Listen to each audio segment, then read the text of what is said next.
before the homily, just a few words of thanks, and certainly I feel very blessed to be able to be here today for this wonderful 25th anniversary celebration. And we were talking about this before Mass. The founder really didn't have a place. The Pious Union wasn't so much a place as it was his person, because he kept moving all over the place. And so the Pious Union was here, then it was there, then it was back here. And so it's probably good to think about that it's tied more to a person than to a place. But we'll get into that a little later. I'm certainly very grateful to Father Fortunato for his wonderful service here to all of you, as well as to the wonderful Sister Margaret, Mary, and Sister Brenda for their wonderful service as well here. I appreciate it a great deal. And then the other sisters who have chosen to join us from Chicago, right? Okay. Who drove? Is she a good driver? Make sure we know who's driving back. And it's good to have Father Enzo here as well, working and leading us at St. Louis Center. You know, the fathers here, certainly, and the sisters as well, but what a great blessing they are to our Diocese of Lansing. I didn't realize when Father Enzo was telling me that there are not many sites in the United States where the community is currently serving. I just assumed there were a lot of places, but there aren't. There's a few. And so what a blessing it is, not only for the many people you're serving over at St. Louis Center, and the many people here at the Pious Union, but really the whole Diocese of Lansing. We're blessed very much to have all of you here, so thank you very much. How about a nice round of applause?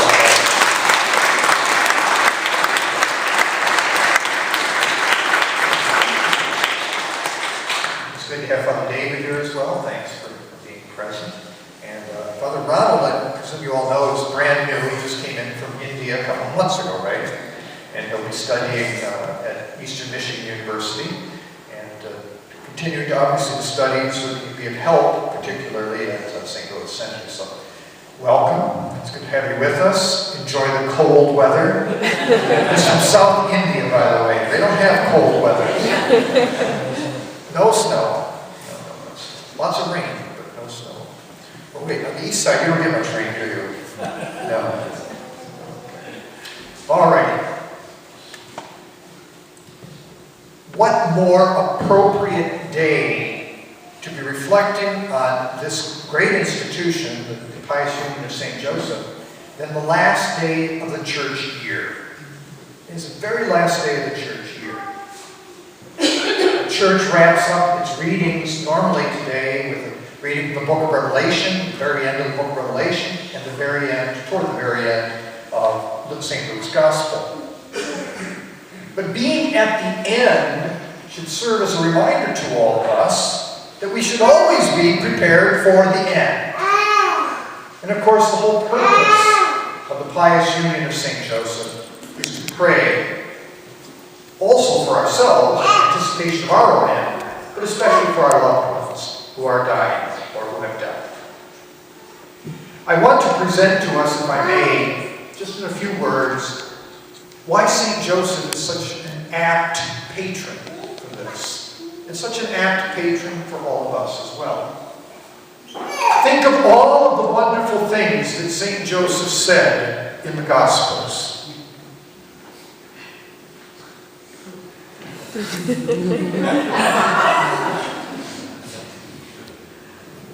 St. Joseph said nothing in the Gospels. Mary probably thought he was the perfect husband. Of course, I think my dad would wish that my mother had taken after St. Joseph. But not a word. An exercise in silence. And silence ultimately is all that we can bring before God when we are anticipating our own death, or when we are considering or caring for someone we know who is dying. All we can bring to God is our silence, our emptiness.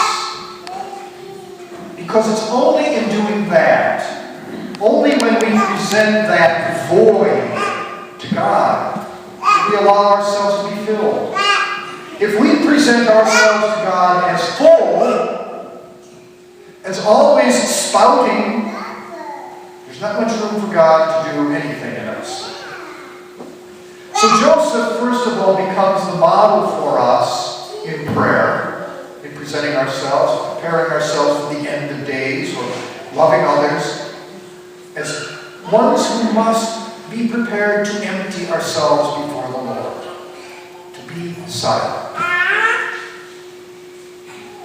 A second quality of St. Joseph.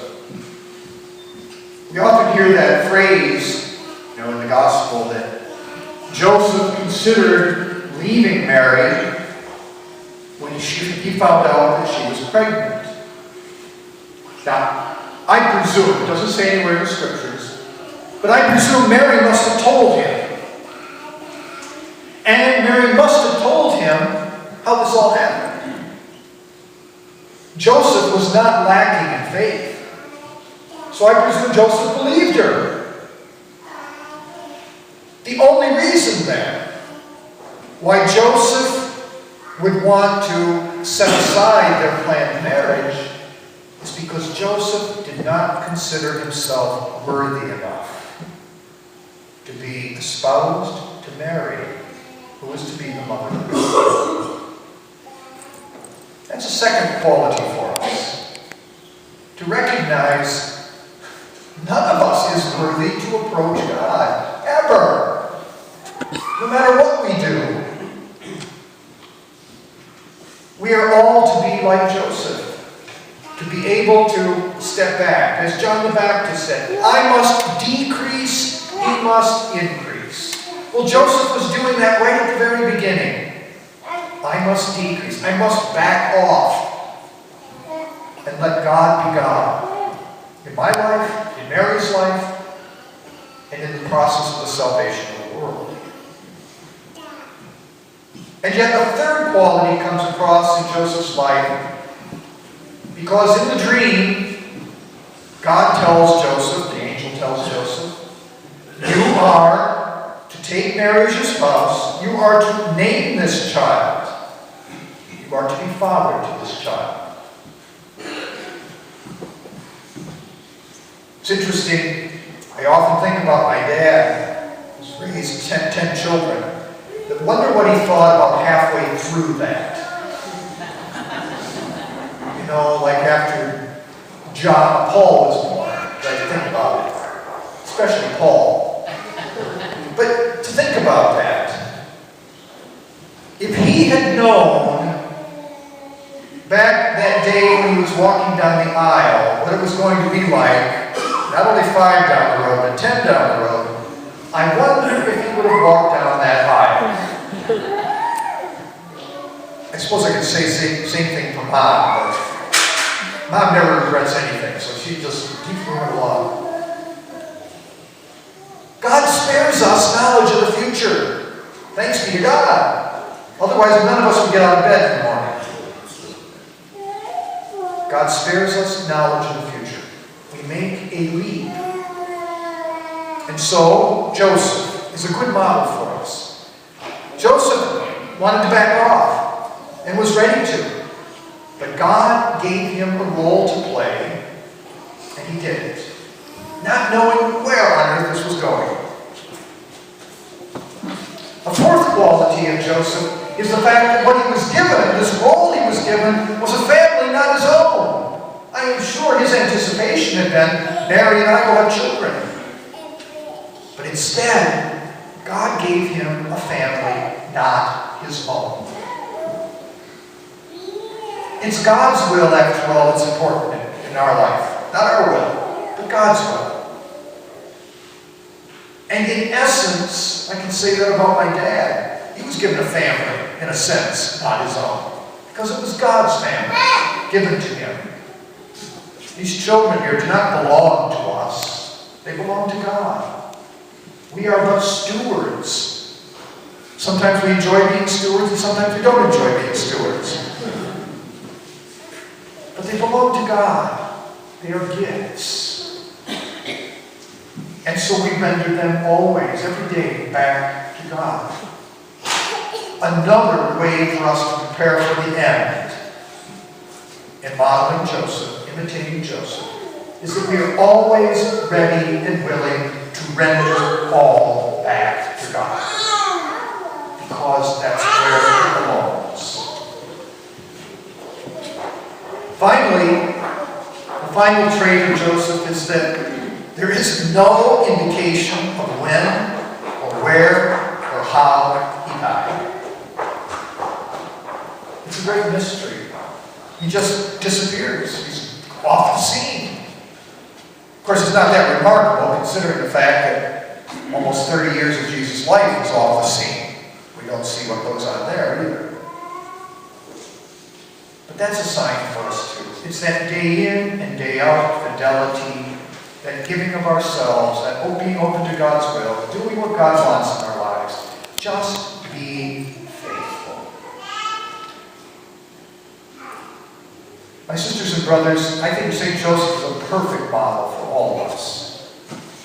All of us to follow both as we keep moving to that day which is ever nearer, which we don't know what it is, when it will be. Maybe it will be December 21st, the end of the Mayan calendar, but I doubt it. Or maybe it will be tonight, or maybe it will be many, many years from now. Joseph is a good model. And because he knows what this is all about, he's the most excellent one to pray for, pray to as well. God bless you all.